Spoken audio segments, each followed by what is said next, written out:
Well, now that Monty's not here, anyone else sick of being a fucking parent? Pain in the ass. Oh, fucking Buckland. Do you know, I didn't want to start the podcast that way, but now that we're here, fucking oath. All right. It's tough weeks. Oh, Christ. I walked in tonight and neither kid bothered even raising their head to say hello.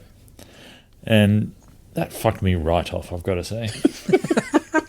Yeah, I feel that. I also feel the just a little, like, the house is a schmozzle, right? So our house is an absolute, it's a lost cause at the moment. But it's the little things like not picking up your school uniform or going to the drawer and getting a cup out when there are 17 cups already on the shoes in the middle of the floor where everyone walks. What about socks on the dining table? Fuck that.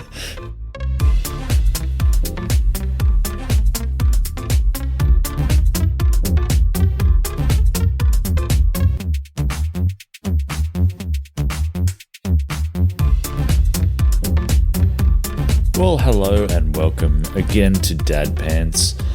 No Monty, because he's off either having a baby or being very close to having a baby. Not drinking. So, not drinking. Yeah. Well, You're not hopefully, drinking, Monty. if you listen to our advice, yeah, we'll see. But what I've got is the bloody pants panel here, just to really, really deep dive into some dad stuff and to get to know you guys a little better here. We need to know who you are and why you're dad experts. So we're going to talk a little bit about that today. But before we do, I'm about to move on to a dadecdote, but I thought it might be funny to point out that at the moment I'm in my lounge room with a whole bunch of cushions all around my microphone here. My son got up and came down, and I think he wanted to ask me something, but he stood in the doorway and just saw me talking loudly into some cushions and looked confused and then went back upstairs. So What he was going to ask was not as important as you yelling at cushions. But his dad's doing therapy. That's right. He's just gonna shout at cushions. Let's do cushion therapy again, yeah. Well, I've got a dadecdote. Family barbecue recently. Oh, nice. And there was a lot of older dad work going on. So I'm talking, dads in the 60s and 70s. Oh, And if there's something that generation of dads does bloody well, it's get a circle going around the barbecue. Real early. Yeah. So we had a big dad circle going. But the weird thing was that... Can you give me a temperature reading? Like we're back to weather, but was it a coolish day? Yeah, it was. Okay. Yeah, that will fact. Or what are you saying? The dads are kind of instinctually feeding off each other's heat. No, I'm just penguins. saying. I think you were about to get to it. Was that you did send a photo through, and there wasn't any long pants on show from No. These are all old dads. They all wear shorts. My dad's worn long pants probably 3 times in his life. And isn't your dad a golfer? Yeah. So he's out at 6 in the morning in winter, playing golf. Don't you see the symmetry here, Stu? That like last last episode, you were talking about how your children only wear shorts. Yeah. And your dad only wears shorts? I probably only Skips a generation? No, but I probably was the same as right. As a teenager. I probably didn't embrace long pants until my 20s. I think it was actually the whole reason I became a primary school teacher, because I knew that I'd at least get away with a good half of the year wearing shorts. It's fantastic. Nice. Yeah. Anyway, But anyway, the weird thing that I found was that this dad circle kept migrating around the yard without anyone actually noticing. It was just be in one spot, and then next time you looked, it was in another spot. It was like a shadow. Yeah. Well, at one point, my younger brother and I were talking, and then we both realised in the same moment that the dad circle was right next to us. Whoa. And we were worried that we were about to get kind of engulfed by the dad circle. Yeah, it's like dad tide. it's like yeah. the Borg All of a sudden just coming over and taking over the whole...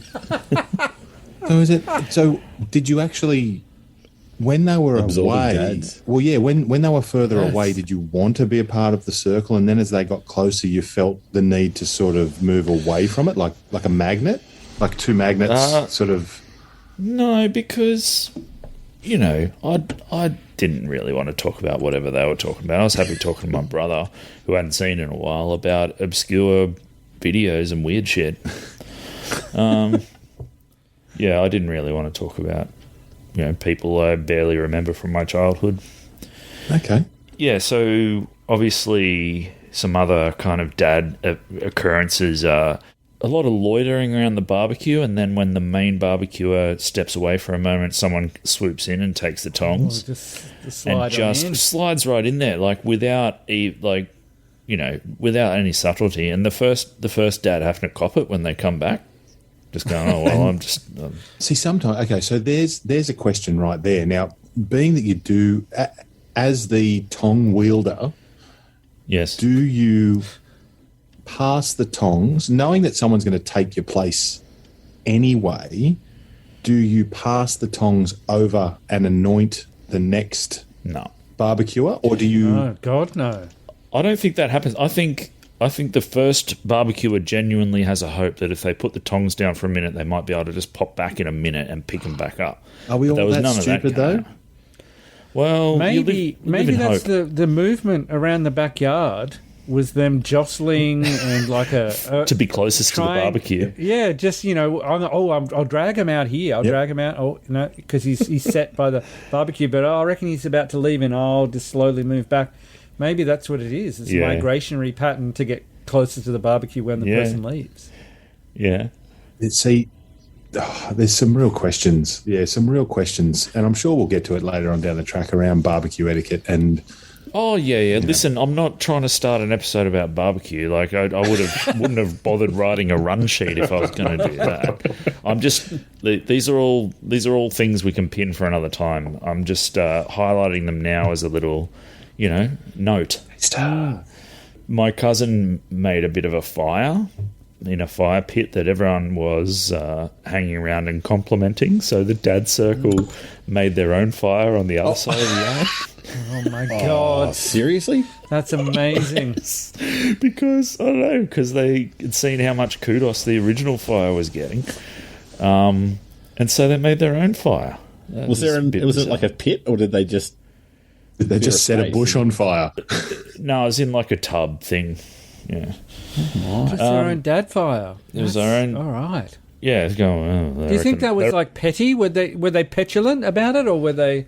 No, more just because my cousin's obviously younger than them, and they might have felt a bit shown up by his superior fire. I think sometimes you just have to bask in the glow of someone else's fire as a dad. You got to celebrate other people's achievements, dad achievements. You can't just anyway. Yeah. Maybe that's an older generation thing. I'd like to think if one of you set up a cracking fire, I'd just bloody warm myself next to it. I know. Why not go to the trouble of making my own fire? That's right. Anyway, maybe we say that, but give us 30 years, we'll be. We'll all be sitting in different corners of the backyard with fires. We'll be roving around trying to manipulate each other to be furthest away from the barbecue and light our own fire. Well, unless maybe the original fire just wasn't at optimal short height to warm the knees. Right, okay. Yeah, updraft. That's the other They didn't want to admit that they actually needed to warm their legs. So That's exactly right. And They didn't want to move to the fire. Yeah. The last little dad thing I'll say before we move on, because this episode's about, meant to be about finding out more about you guys. And this is something we've probably joked about before, but it was drawn to my attention again. I've discovered that dads get away with jokes not being funny or making any sense if they just give it a strong laugh afterwards themselves. Joke. So, there was a lot of that going on. The joke teller being the primary laugher afterwards.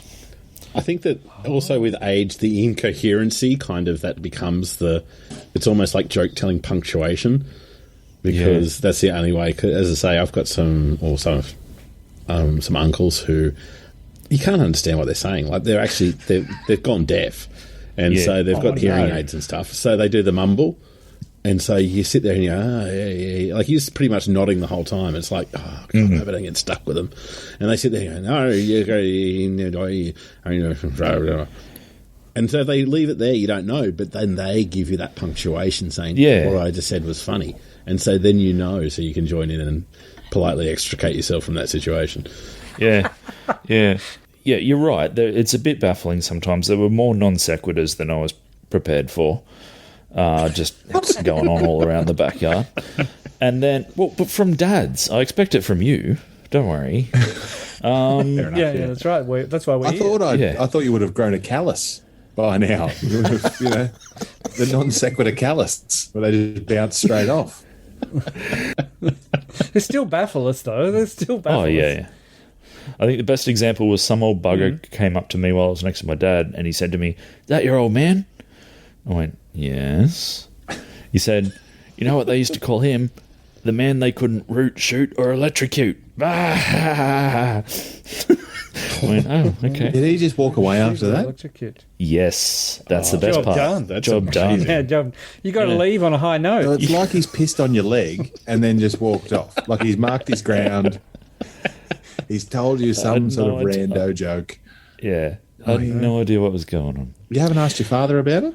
Well, he would just say, I think that's just, it's expected that people had stock jokes and stock phrases back then. Okay. Matt, you asked us to ask our children a question. Yeah, I grew up in a house of all boys, and now I'm in a house of all girls. It's just me and the wife and our two daughters.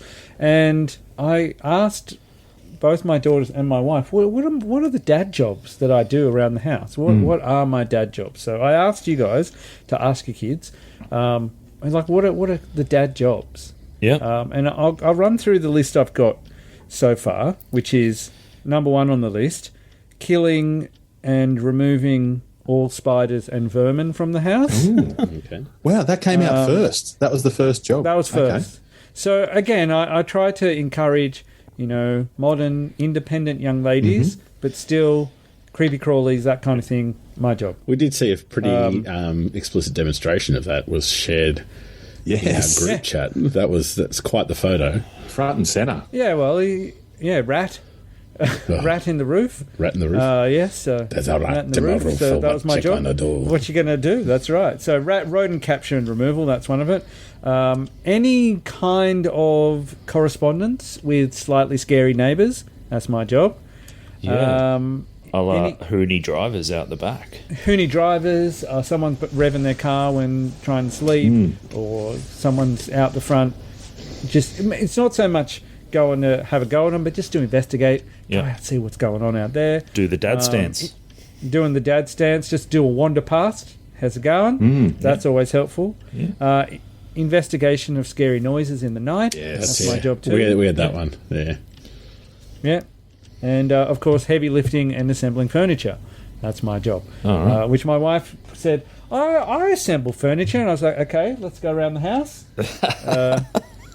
What did you assemble that? No. Did you assemble a stick to point at everything with? The bed you're lying in? No. Okay, good. And she just went, "No, I just assembled our children." Yes, that is true. I mean, good, that would have been quite a good This answer. is my flat pack smug stick. I'm going to go and point out everything. Yeah, that's right. Yeah, it's just made of cardboard. So did your kids come up with anything that was of dadliness? So I'm in charge of contacting all the tradies. I'm also in charge of making all the phone calls, like quite a large quantity of phone calls, and being in charge of the banking. That's definitely mum jobs. So mum jobs are definitely phone calls. I cannot stand the phone. It's I refuse. Like she calls everything that we're getting sorted out at the moment. She does all the calling. Like that's just that's the same. Refuse. Yeah. Okay. I hate phone calls so much that early on when I was dating my now wife Michelle, I had to ask her to leave the room while I ordered some pizza because I just felt so self-conscious about my being on the phone. Gotcha. Right. She'd never let me forget about that. I tend to like find a quiet space to, even if I'm calling my parents or Yeah. It's just, yeah, I'm a bit the same. Self-conscious. Where Yes. does that come from? I don't know. I'm not self-conscious about much else. But just phone manner or being on the phone for some reason gets me on the hop. So I asked Owen, my eldest, he very helpfully answered with, I don't know, whatever. Oh, yeah. Yeah, right. Yeah. Good. And then Dylan was more just trying not to offend Mish with the answers. Right. So his answer was jobs that need more brawn. No offense, Mama. Like mowing the lawn and making the fire. Dad needs to make the fire because if he gets burnt, he has a higher tolerance for pain. No offense, Mama. Wow. How did that go Don't down? that fire, Dylan. Jeez. Yeah. Dylan is currently in the fire. It was made by Michelle. I think Michelle was just so, impressed by his caring about hurting her feelings that... I would have been impressed by the word brawn, for example. That's an excellent word. I thought you were going to say it was actually making brawn, was your... Mish said that afterwards. She said, I don't think I've ever heard a child say brawn. No, I would say that's probably true. That's not a word that comes out of children's mouths. Yeah. Right. So, yeah, that was the answer. So, did you point out that mowing the lawn, like he could do that? Don't need much brawn. I mean, I don't know if you go hacking at it with a machete or anything like that. Yeah, if you need a high pain tolerance to mow the lawn, then you've got some real mowing problems, don't you? Probably need to replace your mower. Yeah. Stop holding it up, testing the blades with your shins. That'd be That's right. the idea.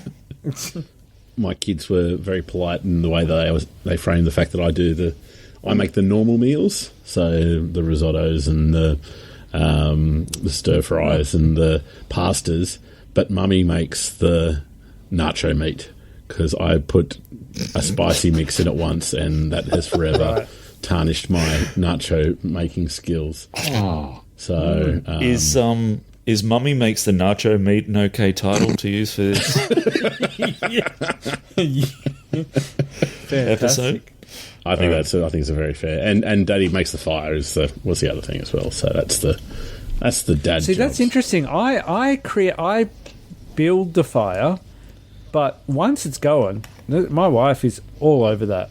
She has at it. Yeah, because she would just go. It needs to be bigger and just have more brawn in the fire. You know what you're telling us there, don't you? Yeah. So I'm quite new to indoor fires, and so I didn't realise the amount of maintenance an indoor fire requires. I'm used to the outdoor. You need a small spade. Chuck it in a pit, and everything just kind of looks after itself. It's like, yeah, good, done. Whereas this inside thing, it's like, oh man, I got to rotate these logs around, make sure that it's facing the right way. If they're facing inside, I'm not getting any heat out. It's just. You need your flue open for a little while till it gets hot enough, then you need to die it down, otherwise you're going to get through your wood too fast. Yeah, we got pretty good wood, but it's just that it's burning inwards, it's not burning out, so you've got to constantly be turning that stuff, and then you better go in the stack or the pyramid, and it's a whole lot of, there's a bit of a science to it, I think. This is an episode, really. We need to go. I know, I haven't even got to my questions. I don't have a fire nor a fire pit in my residence. It's Are you getting one installed in your ensuite? That's how we're boiling the water. Was that one of the design features? The bath. That's just right. under a tub. The I thought you were starting a poem then, we go. I don't have a fire or a fire pit. I just have a place where at 4 o'clock I shit. Something like that. well, that works.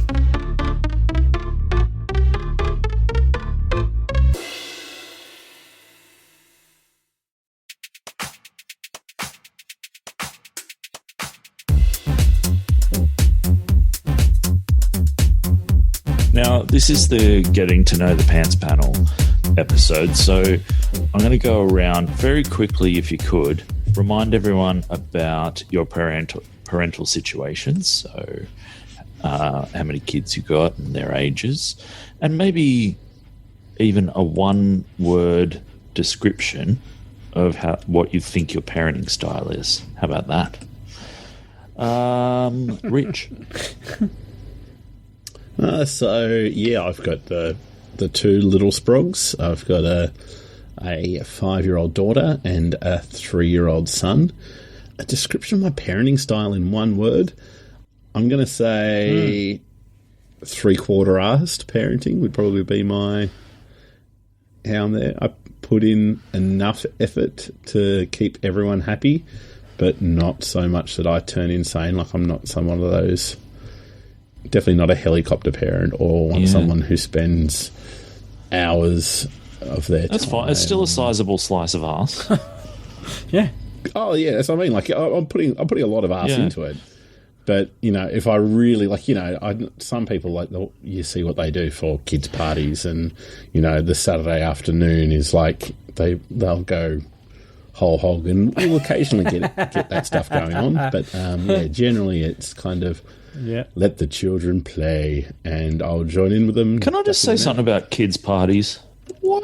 Yeah. Like, if you're bothering with a kid's party before, say, the age of 4 or 5, you're just doing it to show off something yourself. Kids don't remember that shit. They don't understand what's going on. Can you please have this conversation with my wife, please? Or could you go back in time? Just go back in time, get the DeLorean, go back to 2015 and say if you want to get together with why? If you want to get together with people fine, but don't pretend it's just because the kid wants a big party and the kid just wants. If they've got some sugar to shove in their face, that's all they care about. You can just buy a bloody 12-pack of Caramello koalas and be done with it. Ooh. A fun cake. Sounds good. That's all they care about. Fun cakes. That's where probably 90% of my parenting come in, is caking. All right. I'm the one who's I'm the one who's starting these tangents off now. I've got to rope myself. Matt, children and style. Yes, I've got 2 girls. They are 12 and 9. Style is, I don't know. Let's say an open door policy of parenting. Okay. That means if they need me, I'm available. Toilet? Toilet, sure. For my youngest, definitely. Oldest, no. But my youngest, she's happy to have a chat to me while I'm on the toilet. Presumably that stops at some point when children decide that you're on the toilet, that whatever the conversation is can't wait a few minutes. Yeah. Ben. How many kids have I got? I have 4 kids. I have a 19-year-old. I have a 12-year-old. I have a 9-year-old. And I have a 5-year-old. It's got to remember. Don't ask me their names. My parenting style is loose. Yeah?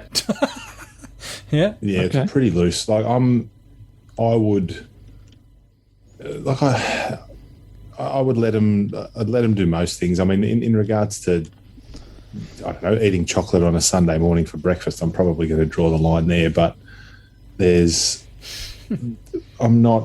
I don't feel like I'm too harsh a parent. Like, we do a lot of stuff with the kids. They get to go out and play and do whatever the hell they want with the crazy street. And we very rarely say no to much things, to many things. Much things? Fucking hell. My parenting style is pretty loose. But yeah, I think there's definitely a little bit of half-assery about it. Does that infer that the other half has to take a more authoritarian role, or is that would you say that's your combined? Both of you have a very similar view in that regard. Well, funnily enough, I remember speaking to one Mr. Matthew Barry a couple of years ago about parenting styles and the rhythm that you get into as a parent, and I think that Linz and I are pretty much in that rhythm now, where. So say it's 6:30 and the house is in, shambles trying to get dinners cooked and blah, blah, blah. One of us will take the steering wheel in regards to the children, and the other will take the steering wheel in regards to everything external to getting them organised. And we then know who is taking the higher ground. So we've always got an ear out to sort of, maybe come in and pull the other one away when they've got one of the children in an arm bar, and we've just thrown one of them outside. We've told one of them that they can't have dessert for dinner. That tends to be my go-to. Like, I go from being the lovely, nothing really worries me parent to, well, that's it. You're not having an iPad for the rest of your life, and don't ever think about dessert again. So, right, yep. Yeah, we're with you there, I'm sure. I think everyone makes, and I think that's probably one of the biggest lessons as a parent and as a teacher is don't cash checks that don't write checks you can't cash. Your half-assery can't cash. That's probably the number one thing. You always take a second, think about what you're going to say. And sometimes it helps, like what you're saying there. Sometimes it's strategic, right? It's I always look at it as like it's, I'll cook, or I'll do the, look after the house stuff, is like a cosmetic way to deal with parenting. So it looks like I'm, helping out, but I'm not. I'm just, taking a moment. Secluded myself. Yeah, I'm secluded myself by cooking. You can't disturb me because I'm cooking, and if I am dragged away from this, then the cooking burns. So I have to stay here. And so you sort of build like a little a shell around yourself, in the sense of like, I'm doing this important duty. This is for the family. I'm not doing this because I want to. This is for the family. So you have to deal with the children. My headphones in. I'm standing there quite comfortably doing something I quite enjoy. Now, Stu, before you tell us about yourself, that wasn't part of the deal. Oh, the letting your children join in for cooking dinner. Oh, letting the kids join in. I've started doing that, and it's been pretty good. Yep.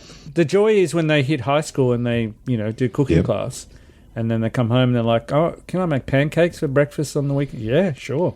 Have at it. They start getting interested in the cooking side of it. Yeah, get in there. It's mainly only cakes or sweet stuff. If there's a chance they can get involved in that, they're happy to. Otherwise, I can get stuffed. All right, so some questions to get to know you. And just quickly before I do, guys, out of interest, have any of your partners' wives listened to this podcast? I don't think she even knows I'm doing it. Okay. All right, so no relationships affected at all at this point by, talking about them farting or anything else like that? No? Okay, very good. So just on dadness, was there a moment when you knew you wanted to be a dad? Was there a moment you can remember? I remember when my daughter was born, and That's when you wanted to be a dad? Well, no. I remember. I remember being absolutely petrified, right? Because it was a situation that I had not planned, and then when she was born, first daughter, and I absolutely lost my mind. I don't think I've cried that hard in a long time, just out of sort of relief and joy, and then sort of that was the moment in my life where I just kind of went, oh, okay, cool, now I'm a dad. That's pretty cool. And there was a bit of a line in the sand there. So that was probably the moment in my life that had the most dadness about it. Awesome. Yeah, I don't know. As a kid, I was very sort of traditionalist. I thought it would be nice to have a job and have a wife and have kids. So even from a fairly early age, I just thought, oh, that'd be nice to come home to some kids who maybe didn't acknowledge me when I walked in the door. But either way, yeah. Yeah, I'm probably very similar to Maddie, I think. I kind of went through that. And not to disparage anyone who chooses not to have kids, absolutely, but I just always felt it was kind of my reason. There's got to be something to this crazy old thing called life. And I think that kids have always kind of been that thing that I've seen as providing that purpose. It's that continuity of existence. So that's always been, from a very early age, that's always been my kind of wanting to be a dad. And then I suppose you go through different states of fluctuation as you go through your 20s. You're kind of like, no way that's going to happen.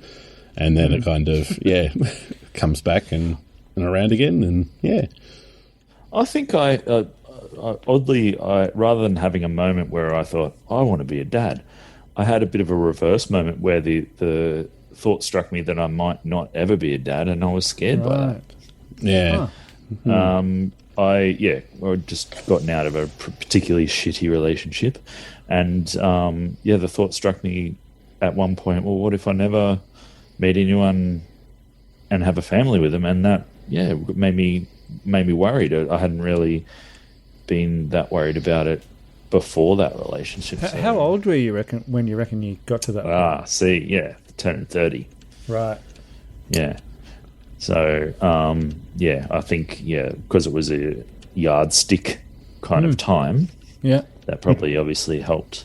I think also it helped, like, you know, in all seriousness, it helped that Wiggo had a kid early, and I was living in Newcastle, or I lived in Newcastle for a couple of months when your daughter was, 9 months old, and that was very nice to see. Like, oh, okay, like, it looks challenging, but it's not. I think when you're younger, you think, oh, having a kid is just like your life's over. Like, you can't be yourself. You're now a parent, therefore everything beyond that is completely different. And I saw that Wiggo was like, oh, yeah, he's still Wiggo, and he's got a kid, and he's pretty happy with that. Yeah, but I think there is also a flip side to that. That happens. Like, I think that's Wiggo might even be one of the, and I mean this in the nicest possible way, someone who's not going to be affected by much going on around him. Like, you know, you'll always have that mentality. And as I say, I absolutely mean that as a compliment. But I don't think I do know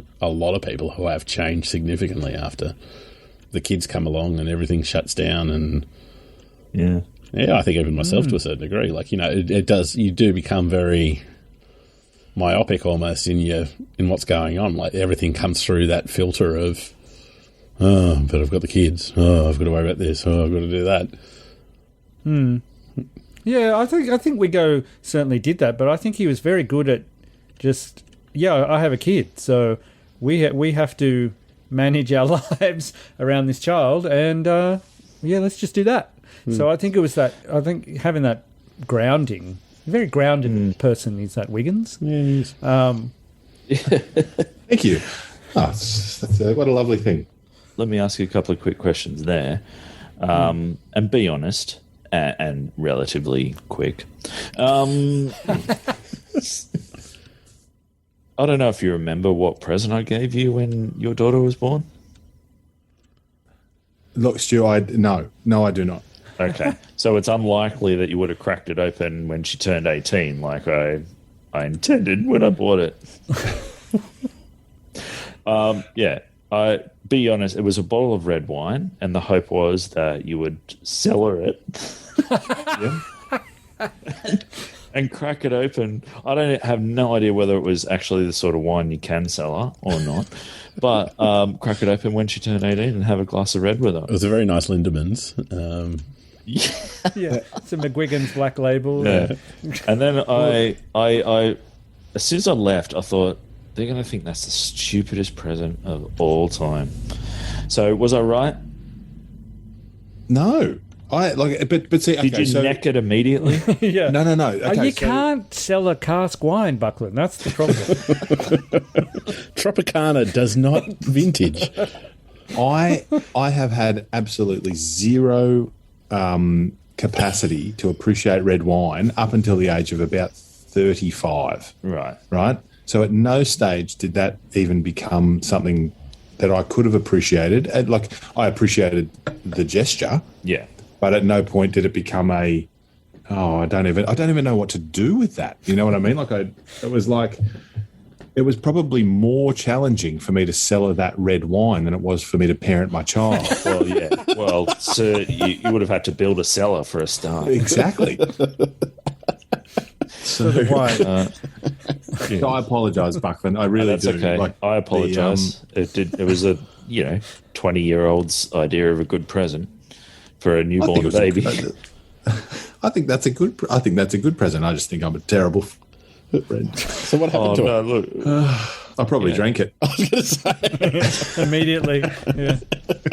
Just walking down the driveway. It's just, Mix it with some Coke and I did a drink.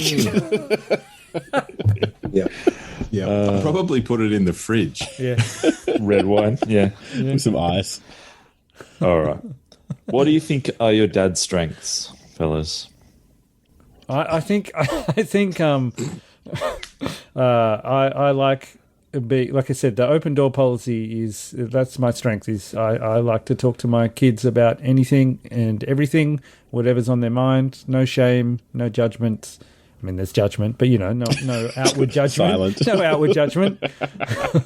So they're comfortable talking to me about anything, how they're feeling, and so they don't keep things bottled up. Okay. Anyone else? Dad's strengths? My kids know that I love them. Yeah. Yeah. And that's like they know that. As probably not something that kids from other generations No. had much of, right? Well, Yeah. I think even And a I lot think, of kids around today, I think that we're very fortunate. We live in and I have the pleasure of dealing with a lot of kids from a lot of different backgrounds, and I don't think that us as and we are, whether we like it or not, very middle class and very, sheltered to a certain degree, what a lot of other families and stuff go through. So, yeah, there is a bit of, I think that all you can do, and I completely agree with what Wiggins is saying, just give them that love and support. Can you think of a time when you sat back and said, I parented the shit out of that situation? Does one leap immediately to mind? I know I didn't pre-prep you for these.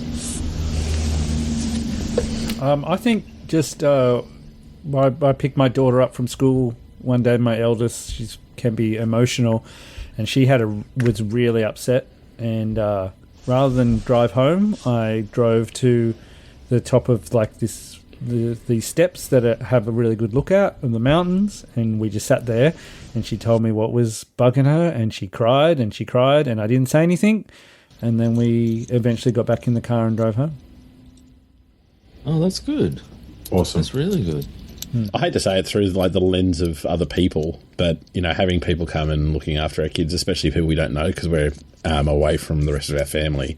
We've had friends through my work and stuff come and look after the kids and say how much they've enjoyed hanging out with our kids. Our kids are fun to hang out with, they say, and I think that's a nice compliment. I know it's not necessarily saying that you've parented the shit out of a moment, but I think that's a nice thing to... But that's a moment when you felt like that, though. Well, that's when you think, we actually kind of, for all the ups and downs, it's nice to know that they're nice, they're fun people to hang around. And I think that's a... Yeah.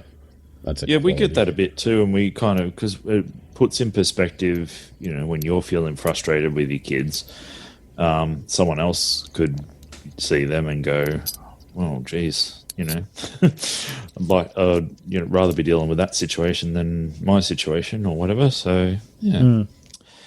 All right. Do you admit when you're wrong enough to your kids?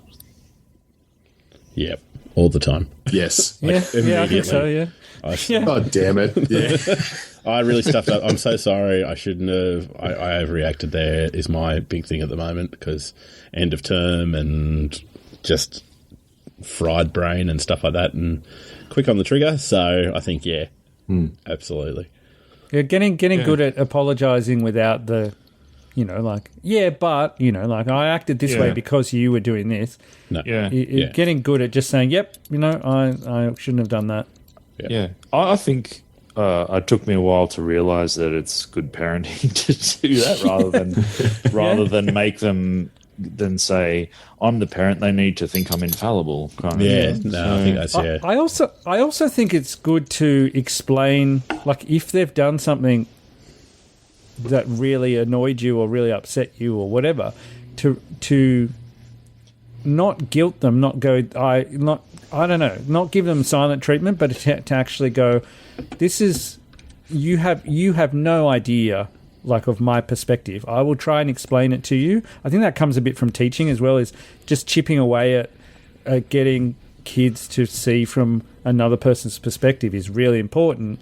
But just to be able to say, yeah, but this is what you were doing, and this is what I was doing, and this is what your actions lead to. But sometimes you're like, oh yeah, no, I shouted at you because I was just losing my mind over 15 different things, and you got the barrels. Yeah, you cop the timing of it. Yeah. Outside the participants of this podcast, do you talk about parenting with any other guys?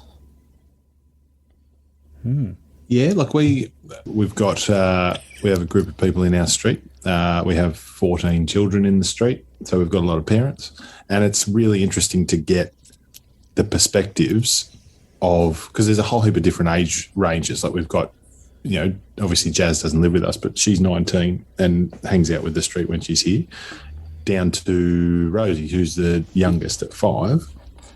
And so I bookend the street's children with my oldest and youngest, which is a scary thought. But it's interesting to see the different types of parenting that go on there, like outside of, and just discussing stuff with them. Like one of the phrases that we use in the street is the phrase life lesson, and it's just when stupid shit happens to your kid and, like they might lose a shoe, or they forgot to bring a bloody soccer glove home, or or something like that happens, and they are just filthy. They're crying, they're carrying on, something ridiculous, and we just all look at each other and go, life lesson, and then we all just move on. Like that's the. I think so. It's interesting to see how other parents do it sometimes. I think that's a really interesting point. I think there's probably a fair call to say within our generation, and as you say, you've got a fair range of age of kids within yourself.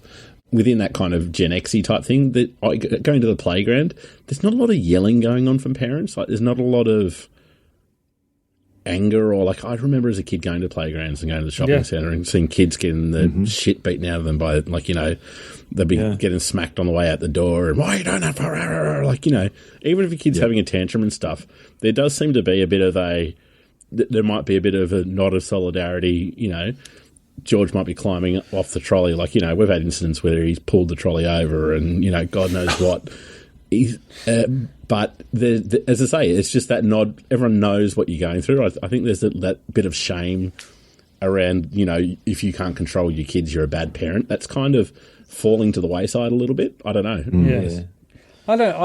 My eldest and I, we like to, even when you're older, there's a move that parents do where they pull their kid into them and say it under their breath so they're not, no one knows, but it's so clearly obvious that someone's getting flogged, like verbally.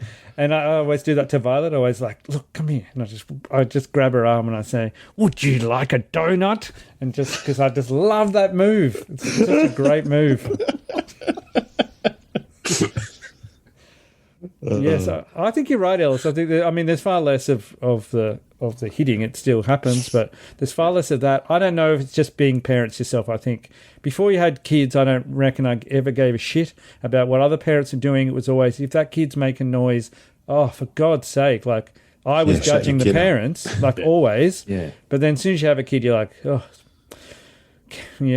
carry on, stay strong, stay strong, parents. And I still. Having said that, I'm still far too worried about what other people think with my kids. Like, it's at the moment, 5 and 3-year-old going in picking out tiles and things like that is just a nightmare. Like they're just running. That's probably it. That's probably running around, and that's the moments. And Tony doesn't give a bugger, and so I feel like I'm the big bad, and that's probably where I need to get over myself a bit. Like But that is probably where, like, the poorest moments of parenting that I've had have come from. Like, I'm so embarrassed, and then you're like, well, but I'm not. I never see those people ever again. Yeah. There's no. It actually had no impact on my day. I just chose to lose my shit because I didn't want people I'm never going to see to think I'm a bad parent. And I've taken. That's what it tends to be. Is that you just tend to take it out on the kids because you were embarrassed, but people might have been judging you. Like it's. Once you get over that, which you never, I don't know if you can, but it's difficult. Yeah. But it's important. Yeah. All right. And lastly, what do you hope your children remember you for the most? Bad fashion sense. Bad sense of fashion. They've got to get a good story out of it, surely, and I hope to fulfil those over the years to come. Is my big aim is to give them some truly embarrassing moments in the fashion stakes. I think hopefully they'll see that all the times I embarrass them as much as possible, especially in front of their friends, eventually will come around and they'll be able to learn how to do that to me. Or is it revenge for what has happened running around tile centres when they're 3 years old? Yeah, exactly right. Yes, exactly right. At least be able to look back on it later and appreciate that it was funny, even if they didn't think so at the time. Yeah. Yeah. Benjamin? I don't even know how to answer that question. Well, okay. Instead of what do you hope your children remember you for the most, maybe flick it to how do you think they see you currently? What do you think they think of you today? Like 45 minutes ago. Swearing at your ensuite. Look, I think that they think I'm a good parent. Like they think that I think Rosie, there's different eyes, like Rosie thinks that I'm probably the greatest thing since sliced bread. Yeah. Because I'll sit with her and hold her hand when she goes to bed. She only found out about sliced bread last week, though. Correct. Oh my God. I think Harvey probably resents me a little bit. Yeah. At the Because you're moment. taller than Well, but see, he's got better hair than I do, so I resent him a little bit. He does have lovely hair. Yeah. And also, I haven't bought him a bass guitar yet, so What an asshole. Yeah, I know. Lou just loves everyone. Yeah. So he, he. I don't think he would ever say anything mean about anyone ever, especially his parents. All right. He just loves everyone. So he loves me the most. No, I think he loves his mum the most. But anyway, I'll be second. Second's good. We'll take second as dads, I think, most of the time. As long as there's not third or fifth. Yeah. Well, that's why I don't want to get a dog. Here we go. That's a separate. No. episode. We're not starting this now. We're not starting this now. We will. There's plenty of time, fellas. We can do this podcast for as long as we want. We can go years with this if we want. Yeah. It's all We can just good. keep moving it around the backyard. Yeah. All right. Well, I reckon we've learnt plenty about you fellas, and, I think people are going to like what they learn.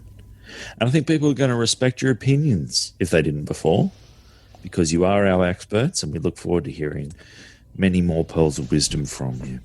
Thank you so much, fellas. You're welcome. Thanks, dude. Absolutely. You got a dad joke before we leave?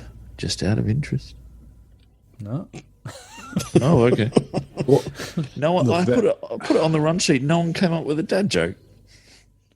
Not much for one. I'm not one for dad jokes. Okay. All right. Let's look one up now. My daughter's I'll get her involved next week because she loves a good pun. I've actually had a couple of crackers this week. I'll start writing them down straight away. Tony just groans. Kids think they're hilarious at the moment. More like groany instead of Tony. All right. There we go. That's a good one. What about like a proud dad moment is when you see your kids make a joke in their head in real time. We were eating trifle, and my daughter, I saw it. I saw her eyes flicker, and I saw her just saying, trifle, trifle, trifle, trifle, trifle, trifle, trifle. What's a delicious building? And I was like, what? She's like, what's a delicious building? I was like, I don't know. And she was like, the Trifle Tower. Trifle Tower. I was like, well done. I saw you working on that in real time. That is a proud dad moment. Yeah. All right. What about? Here we go. This will do it. My wife said I should do lunges to stay in shape. That would be a big step forward. Oh. Yeah. Excellent. How do you follow Will Smith in the snow? Fresh Prince. You follow the Fresh Prince. Outstanding. I'm tucking my polo in a little bit deeper because of that joke. Make me feel more daddish. Nice. No, not doing that. Okay. All right. Thanks, gentlemen. Started to annoy myself looking at those. Thanks once again, and farewell till next week. Join the socials, talk to us, Facebook group. Somebody say something in there. Jesus Christ. Where's Nathan Ellis? He's not a dad. He's not a dad. Doesn't matter. Questions. Finally, Nathan Ellis is over on What's the Go, talking, like, hitting my DMs up there. He loves the horse.